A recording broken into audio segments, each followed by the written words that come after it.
오늘 우리 마음으로 누리는 천국이라고 하는 제목으로 말씀 나누겠습니다.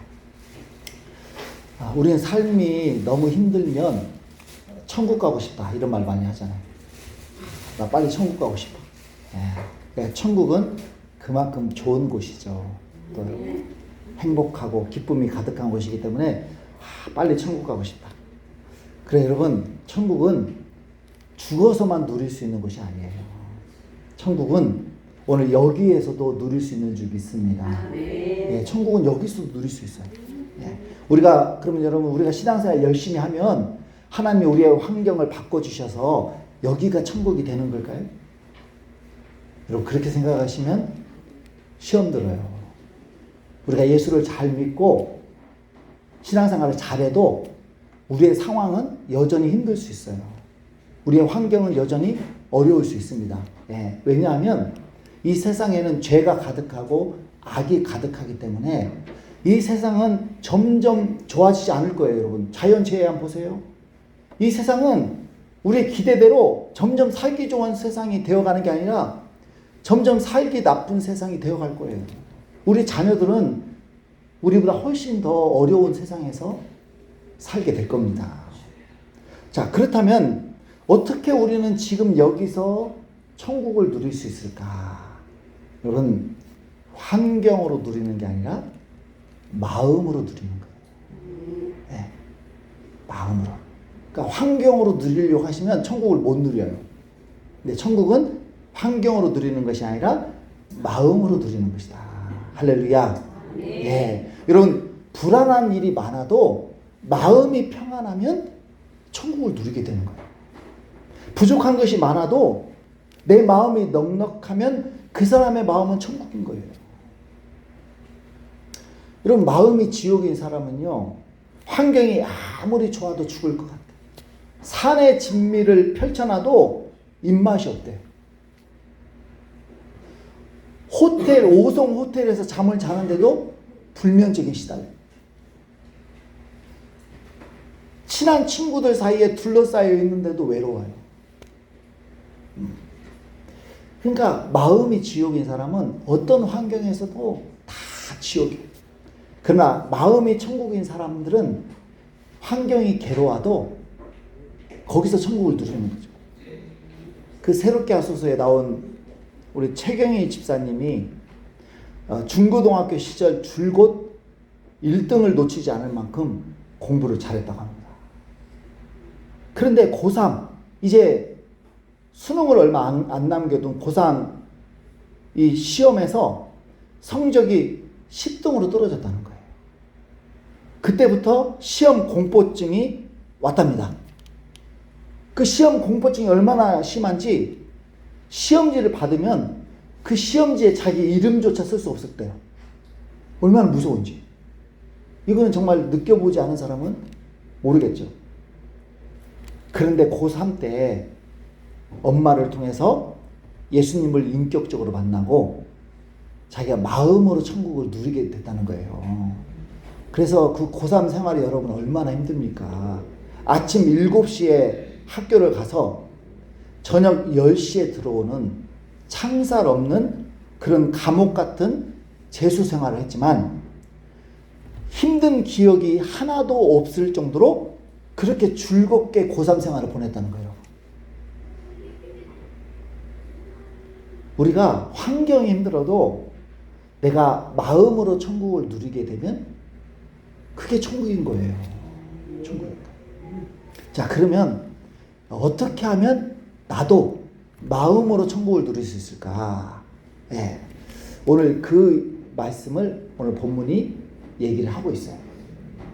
자, 여러분, 죄로 타락한 우리 인간들의 마음은 부패했어요. 우리 예레미야 17장 9절 같이 읽겠습니다. 만물보다 거짓되고 심히 부패한 것은 마음이라 누가 능히 이를 알리오마는. 여러분, 음식이 부패하면 그 음식에 온갖 병균들과 벌레들이 들끓잖아요. 마찬가지예요. 우리의 마음이 부패해가지고 우리 마음에 온갖 죄악들이 가득하게 되었어요. 그래서 여러분 마음속에서 선한 것이 올라와요? 악한 것이 올라와요? 선한 것보다는 악한 게 많이 올라오잖아요. 그렇죠? 막 미워하는 마음, 막 죄짓고 싶은 마음, 거짓말, 뭐 이런 죄들이 속에서 막 또 올라와요. 나도 모르게. 그게 왜 올라오느냐? 마음이 썩어서, 마음이 부패해서. 예. 그렇게 자꾸 악한 마음이 내 마음으로부터 올라오는 거예요. 예. 그런데 우리가 예수를 믿으면 하나님이 이 부패한 마음을 새로운 마음으로 바꿔주십니다. 예. 우리 에스겔 36장 26절 같이 있습니다. 또 새 영을 너희 속에 두고 새 마음을 너희에게 주되 너희 육신에서 굳은 마음을 제거하고 부드러운 마음을 줄 것이며. 예. 우리 하나님이 나의 부패한 마음을 걷어가시고 내게 새로운 마음을 주신대. 그래서 예수 믿으면 새 사람이 되는 이유가 바로 여기에 있는 것이죠. 예. 그리고 그 새로운 마음에 성령님이 오셔요. 성령님이 오셔서 내 마음에 기쁨을 주셔요. 그러면 환경은 안 기쁜데 나도 모르게 내 마음이 막 기쁜 거예요. 환경은 행복하지 않은데 나도 모르게 행복하고 나도 모르게 감사하고 왠지 모르게 마음이 평안해요. 그게 뭘 말하냐면 마음이 천국이 되었다는 뜻이에요. 그래서 예수를 믿으면요 내 마음이 천국이 돼요. 이런 경험을 한 그 사람들의 공통적인 고백이 뭐냐면 세상이 달라 보인다는 거죠. 저도 고등학교 2학년 때 이런 경험을 했어요. 제 마음이 막 천국이 되니까 지나가는 사람, 모든 사람들을 막 사랑하고 싶어져요. 사람들이 다 예뻐 보여. 세상이 너무너무 아름다워요. 그 새들이 지저귀는 소리가 찬양하는 소리가 들리고, 이 벼들이 나무 그 바람에 움직이는 소리가 찬양 소리로 들리고, 이런 경험을 제가 고등학교 2학년 때 했다니까요. 근데 저만 한 게 아니라 다 그런 거듭남을 경험한 사람들은 똑같은 고백을 하시더라고요. 그게 뭘 말하냐? 마음이 뭐가 됐다? 천국이 있다는 거예요. 그래서 하나님이 예수 믿는 사람들에게 첫 번째 주시는 선물이 뭐냐? 마음을 천국이 되게 하시는 거예요. 그때부터는 막 너무너무 기쁘고 감사하고 예배하고 싶고 막 너무너무 신나는 거죠. 그런데 중요한 것은 이렇게 마음이 천국이 되었는데 그게 오래 못 간다는 거예요. 어떤 사람은 몇 달, 어떤 사람은 몇 년이 안 가서 이 천국이 된 마음이 다시 예전에 예수 믿기 전에 지옥으로 돌아가 버려요. 또 저도 그걸 경험을 했어요. 그러면 왜 하나님이 내 마음을 천국으로 만들어 주셨는데 이게 10년, 20년 죽을 때까지 막 지속이 돼서 늘 행복하고 기쁘고 그렇게 살면 좋잖아요. 근데 그게 지속이 안 되고 몇 달 혹은 몇 년 만에 다시 지옥으로 바뀌어버려요. 왜 그럴까? 오늘 본문이 그 답을 우리에게 주고 있어요. 자, 우리가 오늘 읽은 말씀은 사사기 3장인데 여러분 사사기는 사사들이 다스리는 시대에 일어난 일들을 다루고 있는데 이스라엘 백성들이 애굽에서 나와서 광야 40년을 훈련받고 가나안 땅에 들어가잖아요. 예, 그 가나안 땅은 젖과 꿀이 흐르는 너무너무 아름답고 풍성한 땅이에요. 하나님이 이스라엘 백성들을 그 땅에 들여보낸 이유는 그 땅에서 뭘 누리라고요? 천국을 누리라고. 너희 광야에서 고생했으니까 이제 천국을 누리거라 하면서 가나안으로 들여보내주셨어요. 그래서 한동안은 그 가나안 땅에서 너무너무 행복했어요. 너무너무 기뻤어요. 그런데 몇십 년이 안 돼가지고 그 천국이었던 가나안이 지옥으로 바뀌어버렸어요. 네. 자, 그 이유는 뭐냐? 그 땅에 이미 살고 있었던 원주민들 때문이었습니다.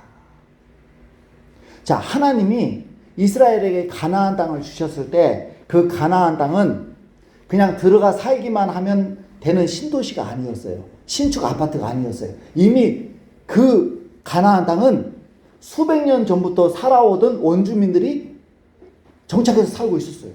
그들이 높고 견고한 성을 쌓고 첨단 무기로 무장한 채 그 땅에 살고 있었단 말이죠.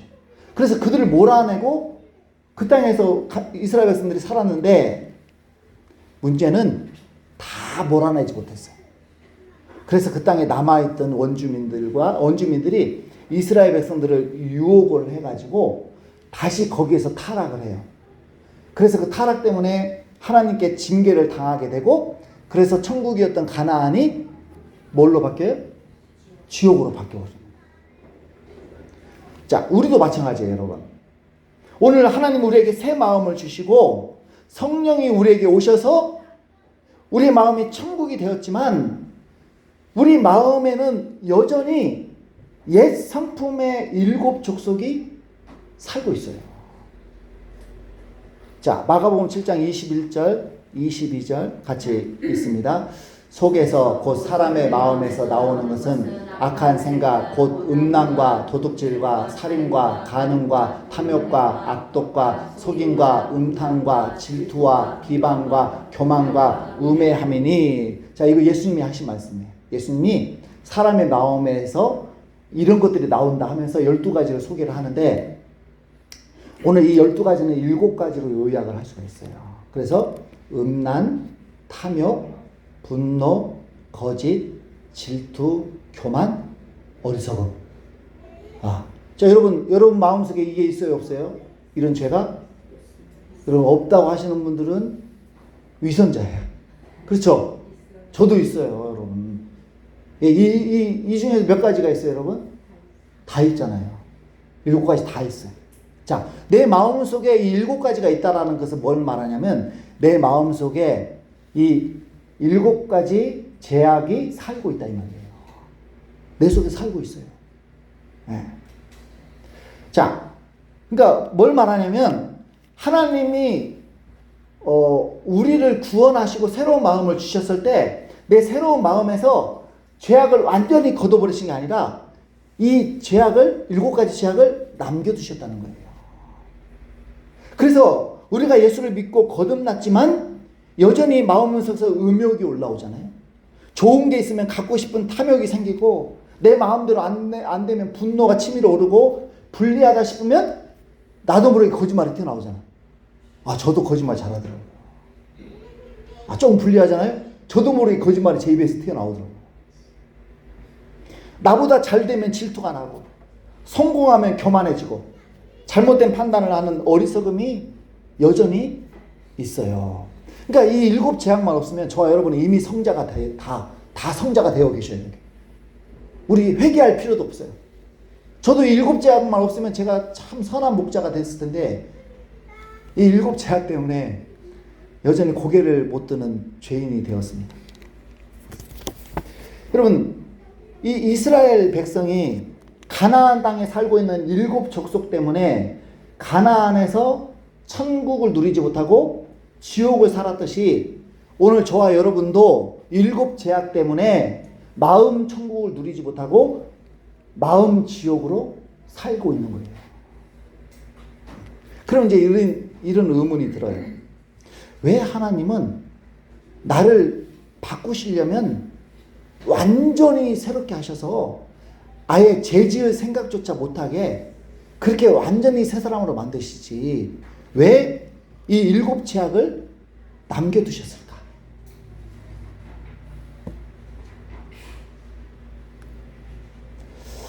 자, 이 질문 또한 오늘 본문에서 우리가 답을 찾을 수가 있어요. 자, 하나님은 왜 이스라엘 백성들에게 가나안 땅의 7 족속을 남겨두셨을까? 하나님은 2가지 목적을 가지고 가나안 족속들을 남겨두셨어요. 첫 번째가 시험하시기 위해서. 뭐 하시기 위해서요? 시험하시기 위해서. 자, 사사기 3장 1절 같이 읽습니다. 여호와께서 가나안의 모든 전쟁들을 알지 못한 이스라엘을 시험하려 하시며. 자, 시험하시기 위해서. 그 다음에 4절도 있습니다. 남겨두신 이 이방 민족들로 이스라엘을 시험하사 여호와께서 모세를 통하여 그들의 조상들에게 이르신 명령들을 순종하는지 알고자 하셨더라. 그냥 남겨두신 게 아니라 골탕 먹이려고 남겨두신 게 아니라 이스라엘 백성들을 시험하려고 하나님이 다 안 쫓아내시고 7 족속을 남겨두셨다. 근데 그 시험이 뭐냐? 하나님의 명령에 순종하는지 불순종하는지 그걸 시험하는 거예요. 자, 하나님은 가나안 땅에 입성을 하게 된 이스라엘 백성들에게 3가지를 명령하셨어요. 너희가 가나안 땅에 들어가면 이 3가지는 절대 하지 말라. 첫 번째, 우상을 섬기지 말라. 두 번째, 불신결혼 하지 말라. 세 번째, 가나안 족속을 다 멸하라. 이 3가지 명령. 그러면 너희가 가나안 땅에서 영원토록 천국을 누리게 될 것이다. 이렇게 약속을 하셨습니다. 자, 그러면 왜 이 3가지를 금하셨을까? 우상을 섬기게 되면 하나님을 떠나게 되잖아요. 그럼 멸망하게 되기 때문에 가나안 족속들이 섬기고 있는 그 신들, 그 우상들 가짜고 사람들이 만들어낸 거기 때문에 그 섬기지 말라는 거예요. 두 번째는 불신결혼하지 말라. 왜 불신결혼하지 말라는 거예요? 배우자가 나를 유혹해서 하나님을 떠나게 할 수 있기 때문에 불신결혼하지 말라는 거예요. 여러분, 믿음 좋은 청년들이 남편 불신 아내 만나가지고 교회 떠난 청년들이 얼마나 많은지 몰라. 그렇게 한번 떠나잖아요. 몇십 년 만에, 몇십 년 동안 못 돌아와요. 진짜 한번 예수님을 떠나면 돌아오기가 쉽지 않습니다. 그래서 우리 자녀들 특별히 불신결혼 시키시면 안 돼요. 여호사밧 왕이 불신결혼 시켰다가 3대가 망했잖아요. 3대가 망했어요. 정말 무서운 죄입니다. 그리고 하나님께서 가나안 족속들을 살려두지 말라고 하신 것은 그들을 미혹해서 하나님을 떠나게 만들 수 있기 때문에 그들을 멸하라고 그렇게 말씀을 하셨습니다. 그래서 이 3가지 하나님의 명령에 순종하는지 불순종하는지 하나님이 시험하시려고 그들을 남겨두셨대. 자, 하나님께서 우리 마음에 이 7가지 제약을 남겨두신 것 또한 똑같아요. 우리를 시험하시기 위해서.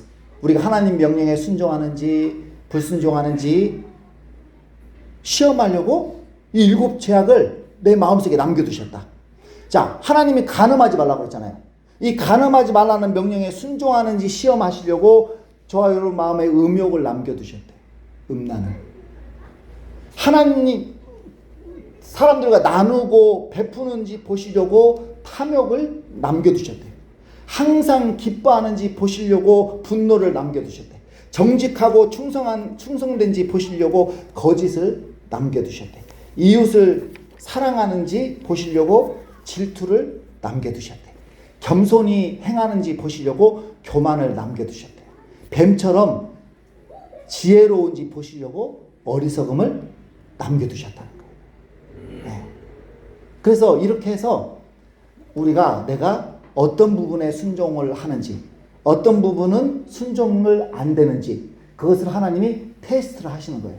그 시험을 하셔서 우리가 잘하는 부분은 더 잘하도록 양육을 하고, 우리의 약한 부분은 훈련을 해서 보강을 시키기 위한 그런 시험이에요. 너 순종하는지 안 하는지, 너 순종하면 천국, 불순종하면 지옥, 이게 아니라 우리를 하나님의 거룩한 백성, 성숙한 백성으로 양육해 가시기 위해서 훈련을 하시는 것이죠. 그래서 이 첫 번째 목적, 시험을 위해서 7 제약을 남겨두셨다. 근데 자, 이스라엘 백성들 몇 점 맞았을까요? 시험을 했는데 여러분 빵점 맞았어요. 빵점. 자, 사사기 3장 5절 6절 있습니다. 그러므로 이스라엘 자손은 가나안 족속과 헷 족속과 아모리 족속과 브리스 족속과 히 족속과 여부스 족속 가운데 거주하면서 그들의 딸들을 맞아 아내로 삼으며 자기 딸들을 그들의 아들들에게 주고 또 그들의 신들을 섬겼더라. 하나님이 명령하신 3가지. 우상 섬기지 말라고 했는데 그들 우상 섬겼어요. 불신결혼하지 말라고 했는데 결혼시켰어요. 그들을 멸하라고 했는데 그들 가운데 거했어요. 하나도 지킨 게 없어. 하나님의 명령을 다 어겨버렸어요. 왜 그랬을까요? 왜 하나님의 명령에 불순종했을까? 자, 여러분, 가나안 땅은 젖과 꿀이 흐르는 땅이에요. 너무너무 농사를 해도 너무너무 잘 되는 거예요. 그러니까 이 이스라엘 백성들 생각해 봤어. 왜 저들은 저렇게 농사가 잘 되고 저들은 저렇게 잘 먹고 잘 살까? 아, 가나안 사람들이 섬기는 바알이라고 하는 신이 저들을 잘 먹고 잘 살게 하는구나. 그럼 우리도 잘 먹고 잘 살기 위해서는 바알을 섬겨야 되겠다. 그래서 여호와 하나님을 버리고 바알을 섬기게 된 거예요. 그리고 왜 불신결혼을 했느냐? 아, 가나안 청년들 보니까 너무 잘생겼어. 너무 예뻐. 그러니까 불신결혼. 그럼 왜 가나안 사람들을 멸하지 않았느냐? 그들을 죽이는 것보다는 노예로 부려먹으면 더 좋잖아요. 그러잖아요.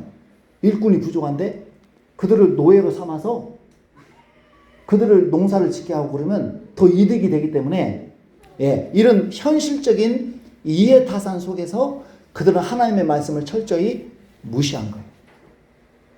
저와 여러분 어떨까요? 저와 여러분도 마찬가지예요. 현실이라고 하는 이해타산 속에서 이 세대를 본받지 말라고 하는 하나님의 말씀을 무시해요. 내 마음속 7 죄악과 싸워서 쫓아내야 천국을 누리는데, 쫓아내기보다는 그 7 죄악과 적당히 타협하면서 공존하는 길을 선택을 하는 것이죠. 예. 그래서 간통죄도 폐지된 마당에 간음하지 말라는 말은 그냥 고리타분한 유물로 여기는 거예요. 여러분, 간음하는 게 힘들면 하겠습니까? 불륜이 여러분 재미가 없으면 불륜을 저지르겠습니까? 그게 재미가 있는 거예요. 죄는 항상 쾌락을 가져오기 때문에 재미가 있어요. 그래서 그 음란한 것을 하는 거예요, 여러분. 내 밥그릇 내가 안 챙기면 인생의 낙오자가 되니까 욕심 부릴 만큼 부려야 한다고 그 탐욕을 쫓아내지 않고 탐욕과 함께 사는 거예요. 혈기도 부려야 상대방을 제압할 수 있다고 말하면서 분노를 쫓아내지 않아요.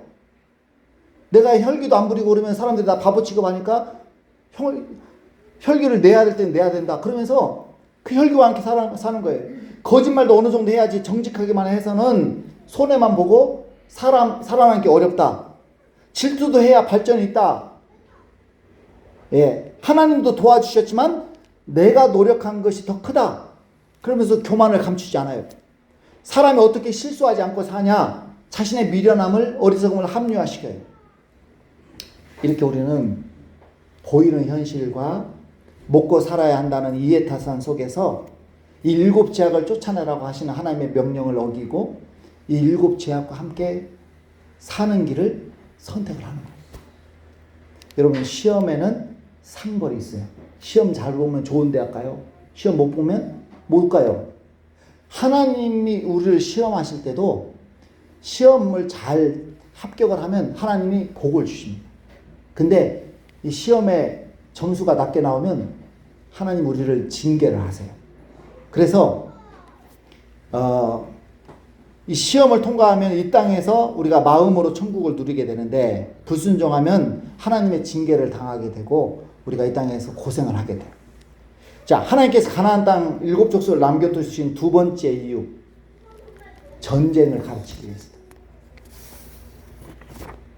자, 사사기 3장 2절 3절 있습니다. 이스라엘 자손의 세대 중에 아직 전쟁을 알지 못하는 자들에게 그것을 가르쳐 알게 하려 하사 남겨두신 이방 민족들은 블레셋의 5 군주들과 모든 가나안 족속과 시돈 족속과 바알 헤르몬 산에서부터 하맛 입구까지 레바논 산에 거주하는 히 족속이라. 자, 하나님께서 이 가나안 족속들을 남겨두신 이유가 뭘 알게 하기 위해서요? 전쟁을 알게 하기 위해서. 전쟁을 가르치기 위해서. 자, 가나안에서 태어난 2세대들은 전쟁을 한 번도 해본 적이 없어요. 오늘 여기 앉아 계신 우리도 아마 여기 전쟁 세대는 거의 없을 거예요. 예. 그러니까 전쟁을 한 번도 겪지 않았어요. 그래서 하나님은 그 가나안 땅에서 태어난 2세대들에게 전쟁을 가르치기 위해서 가나안 족속들을 남겨두셨다는 거예요. 이해되세요? 아니, 왜 전쟁 없이 살면 좋지? 왜 전쟁을 가르쳐? 전쟁이 뭐가 좋다고? 이 전쟁을 가르친다 이 말은 전쟁을 통해서 하나님의 백성으로 연단하시겠다는 뜻이에요. 훈련하시겠다는 뜻이에요. 예, 그러니까 하나님이 하나님의 백성을 연단하시는 방법이 전쟁입니다.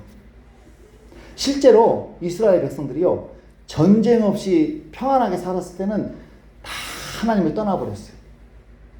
근데 전쟁이 일어나고 막 적들이 쳐들어오니까 그제야 막 하나님을 찾게 되고 하나님께 돌아오게 되고, 그리고 하나님께 부르짖어 기도하니까 하나님을 만나게 되고 또 하나님의 도우심으로 승리하게 되고, 그 과정을 통해서 그들이 하나님을 더 깊이 만나게 되고 신앙이 자라더라는 것이죠. 이게 전쟁의 목적이에요. 자, 하나님께서 오늘 저와 여러분의 마음속에 이 7가지 이 죄악을 남겨두신 이유가 뭐냐? 저와 여러분에게 전쟁을 가르치기 위해서다. 근데 육신적인 전쟁이 아니라 영적 전쟁을 가르치기 위해서. 예, 그래서 우리는 이 7 죄악과의 전쟁을 통해서 우리가 하나님을 찾게 되는 거예요. 그리고 하나님을 만나게 되고 하나님의 도우심으로 승리하게 되고, 그 과정을 통해서 하나님을 더 깊이 알게 되고 하나님만 섬기는 사람으로 성장하게 된다 이 말이죠. 자, 이제 하나님이 첫 번째 시험에서 떨어진 이스라엘 백성들에게 두 번째 단계로 전쟁을 치르게 하시는 거예요. 사사기 3장 7절 8절 읽습니다. 7절 8절 읽습니다. 이스라엘 자손이 여호와의 목전에 악을 행하여 자기들의 하나님 여호와를 잊어버리고 바알들과 아세라들을 섬긴지라 여호와께서 이스라엘에게 진노하사 그들을 메소보다미아 왕 구산 리사다임의 손에 파셨으므로 이스라엘 자손이 구산 리사다임을 8년 동안 섬겼더니, 메소보다미아 왕 구산 리사다임에 쳐들어오게 만드셔가지고 전쟁을 치르게 하셨어요. 그래서 그 전쟁에서 패배해서 구산 리사다임에게 8년 끔찍한 지옥을 맛보게 하시는 거예요. 지옥. 자, 저와 여러분이 내 속에서 올라오는 그런 온갖 죄악들과 싸우는 게 힘들다는 이유 때문에 우리가 그 죄악을 쫓아낼 생각을 안 하고, 또 경제적인 논리로 우리 마음속에 있는 7 죄악들과 타협하기 시작할 때 하나님은 이 7 죄악의 노예로 저와 여러분을 팔아버리셔요. 자, 그럴 때 이 7 죄악은 우리 마음속에서 강력한 힘으로 우리를 미혹하고 넘어뜨리고 죄짓게 하고 우리를 중독시켜버려요. 그러면 저와 여러분은 이 7 죄악에 그때부터 노예로 종노릇하며 살게 되는 것입니다. 점점 죄의 수렁에 깊이 빠져서 예배를 드려도 기쁨이 없고 기도도 할 수 없고, 예, 신앙이 완전히 피폐해버리고 그런 상황에 빠져버리게 되는 거예요. 여러분, 음란과 싸우지 않는 성도를 하나님은 음란의 노예로 팔아버리셔요. 그러면 음욕의 노예가 돼서 음란물 중독에 빠지게 되고 간음을 저지르게 돼서 가정이 깨지고 자녀들에게 씻을 수 없는 상처를 입히고 고통과 수치를 겪게 되는 것입니다. 하나님은 탐욕과 싸우지 않는 성도를 탐욕의 노예로 팔아버리셔요. 욕심에 사로잡힌 성도는 분별력을 상실해서 무리하게 사업을 확장하다가 빚더미에 오르기도 하고, 대박을 노리고 주식과 비트코인에 투자했다가 쪽박을 차기도 합니다. 음식에 대한 과도한 욕심으로 건강을 망치기도 하고, 자녀들에 대한 과도한 양육으로 자녀의 인생을 망치는 그런 고통을, 그런 지옥을 겪게 되는 거예요. 하나님은 분노와 싸우지 않는 성도를 분노의 노예로 팔아버리시고, 분노에 사로잡히면 작은 일에도 혈기가 올라오고, 분노를 참지 못해서 막 사고를 쳐요. 일을 그르쳐요. 대인관계가 깨져버려요. 가족들에게 상처를 입혀요. 결국 주변에 아무도 안 남아. 다 나를 떠나버려. 수치스러운 인생이 된다니까.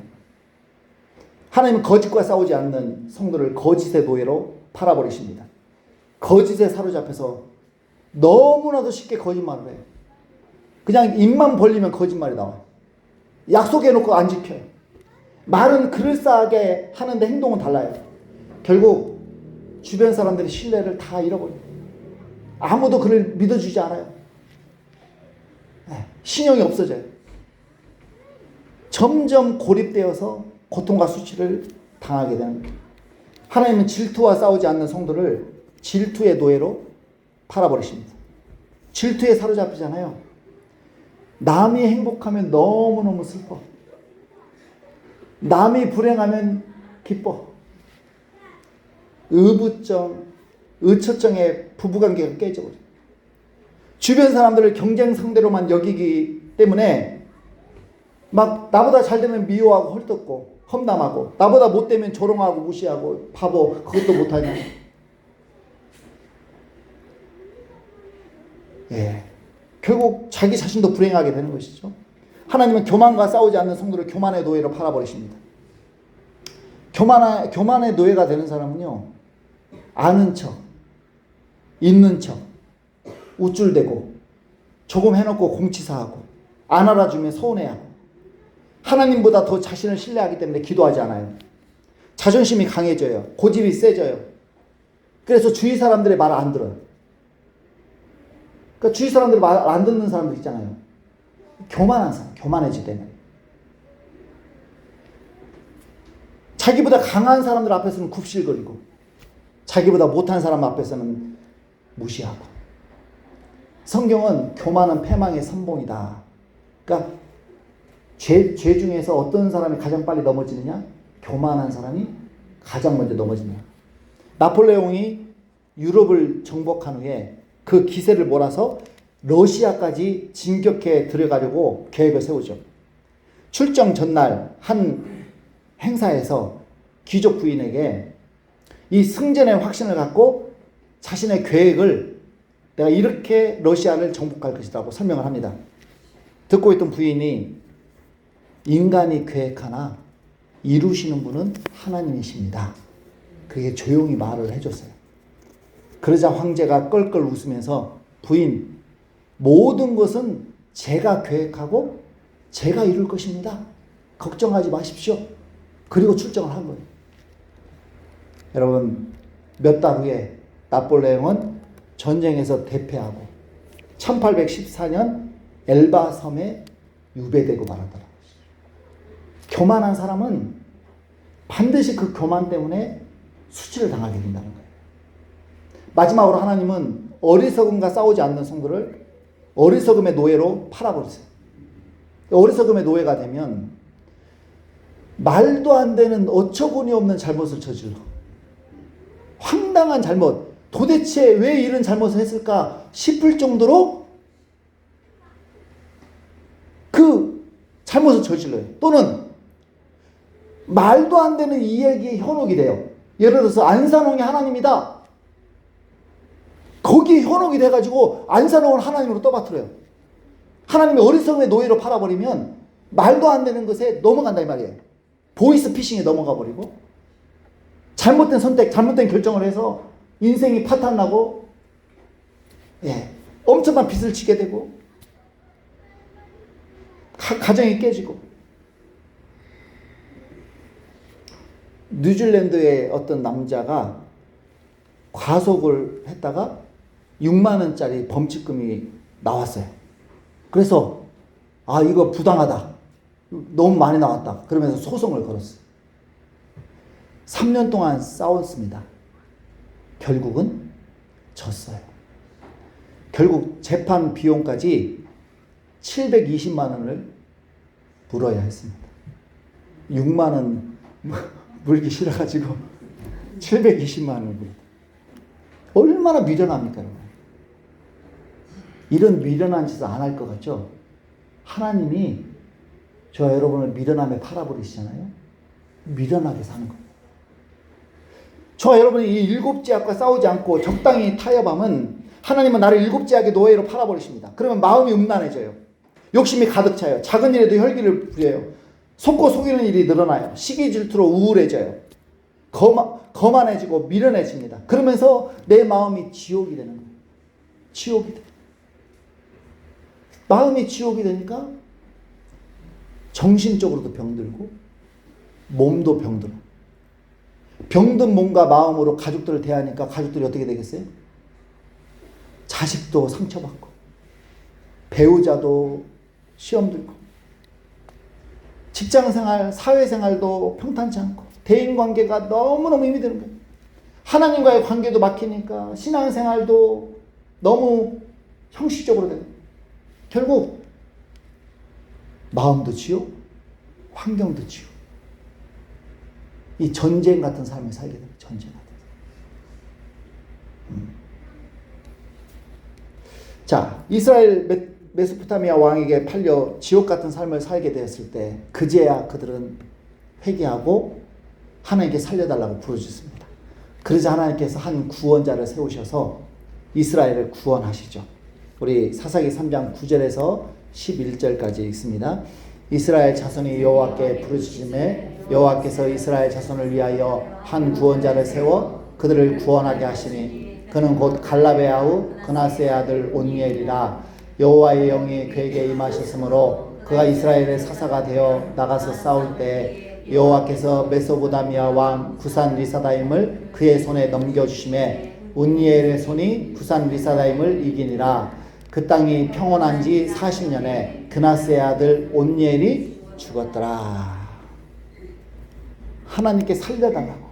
이 지옥 같은 삶 너무너무 주님 하나님 힘들어 죽겠어. 미칠 것 같아. 그럼 살려달라고 부르짖으니까 하나님께서 온니엘이라고 하는 한 구원자를 세워주시고 그들의 원수들을 몰아내준 다음에 그 땅에 다시금 평안을 주셨어요. 그래서 40년 동안 그들이 거기서 천국을 다시 누리게 돼요. 근데 이게 또 반복이 돼. 또 천국을 누리니까 하나님 떠나다가 또 이게 사사기에 계속 반복이 돼요. 저와 여러분의 인생이 마치 그와 같아요. 오늘 왜 내가 예수를 믿는데도 내 마음은 이렇게 기쁨이 없을까? 내 마음은 왜 이렇게 음란할까? 왜 이렇게 욕심이 가득할까? 왜 시기 질투를 할까? 왜 이런 것들 때문에 내 마음은 이렇게도 힘들까? 그것들이 여러분을 장악했기 때문이에요. 그 왜 장악했느냐? 내가 그것들과 싸우지 않고 그것들과 타협했기 때문에 그 7 죄악과 내가 동거하고 있기 때문에 결국은 그것들이 여러분을 잘해줄 것 같아요? 7 죄악이? 그 죄악이 나를 파괴하는 거예요. 나를 무너뜨리는 거예요. 나만 무너뜨리나요? 가정도 무너뜨리고 자녀도 무너뜨리고 내 인생 자체를 무너뜨려버려요. 그러니까 하나님이 그 7 죄악과 싸워서 물리치라는 거예요. 그래야 너희가 천국을 누릴 수 있다는 거죠.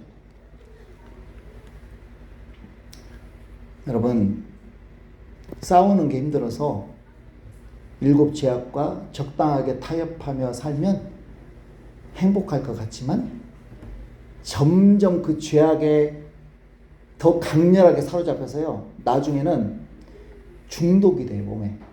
그 몸에 중독이 되잖아요. 그러면 마음에 생각하지 않아도 몸이 저절로 죄를 지어요. 여러분, 술 중독되신 분들 보세요. 술이 나는 술을 끊고 싶어도 몸이 술을 찾아요. 몸이. 그 정도 되면요. 이제 내 통제에서 벗어난 거예요. 내가 어떻게 할 수 없어요. 담배도 마찬가지고 음란물도 마찬가지고 도박도 마찬가지고 그 죄를 내버려 두면요. 완전히 나를 장악해서 뭐 나뿐만 아니라 자식, 가족, 친척 다 망가지는 거예요. 다 망가져. 오늘 그런 분들이 계시다면 이스라엘 백성들이 하나님께 부르짖어 기도하죠. 하나님, 저 좀 도와주세요. 저 좀 살려주세요. 그럴 때 하나님이 구원자를 보내주잖아요. 오늘 우리가 기도할 때 하나님은 나를 죄에서 구원할 구원자를 보내실 줄 믿습니다. 그 구원자가 누구일까요? 예수 그리스도. 예수 그리스도. 그분은 나의 죄값을 치르기 위해서 십자가에 못 박혀 죽으시고 다시 살아나시고 죽음을 이기시고 죄를 이기신 분이기 때문에 예수 그리스도만이 내 마음속에 있는 일곱 죄악을 물리칠 수가 있어요. 내 힘으로는 안 돼요. 그래서 우리가 예수님과 내가 연합해서 그 일곱 죄악을 점점 물리칠 때 내 속에 다시금 평안이 찾아오고 기쁨이 찾아오고 행복이 찾아오면서 내가 살아나니까 누가 살아나요? 내 옆에 있는 배우자가 살아나고, 내가 살아나니까 자식들이 살아나고, 가정이 살아나고, 그래서 점점 천국의 지경이 넓어지게 된다는 사실. 여러분, 그래서 꼭 순종하시는 저와 여러분 되시기를 축복합니다. 우리 말씀을 들어가면서 예수 우리 찬양합니다. 그 어제 다니엘 기도에 보니까 이 찬양 우리 하셔서 여러분 또 더 잘 아시는 찬양인데, 오늘 주님 지옥 같은 데 삶 가운데 주님을 초대합니다. 우리 가정에 주님을 초대합니다. 그런 마음을 가지고 우리 찬양 올려드리겠습니다.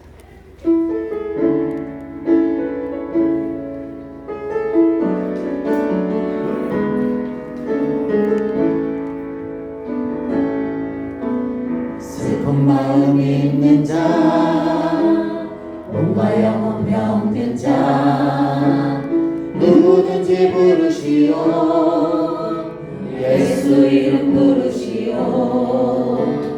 그 이름을 믿는 자, 그 이름을 부르는 자, 그가 어떤 사람이든 그는 구원. 다시 한번 슬픈 마음 있는 자, 슬픈 마음 있는 자,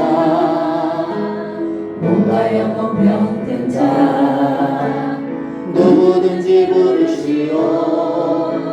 예수 이름 부르시오. 그 이름을 믿는 자, 그 이름을 부르는 자, 그가 어떤 사람이든 그는 구원. 우리 간절히 예수를 부릅니다. 예수, 예수, 오 능력의 그 이름 예수, 나 외쳐 부르네. 예수, 예수, 오 구원의 그 이름 예수, 나 외쳐 부르 예수.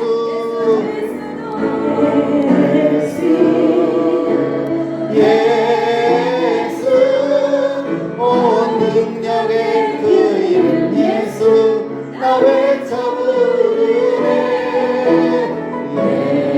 예수, 예수, 오 구원의 그 이름 예수, 나 외쳐 부르네. 예수 그리스도, 은각은 내게 없으나, 은감은 내게 없으나 나 가진 건 너에게 주니. 능력의 이름 예수라. 그 이름을 부르시오. 그 이름을 믿는 자, 그 이름을 외치는 자, 그가 어떤 사람이든 그는 주의 영광 보리라. 예수, 예수, 아멘.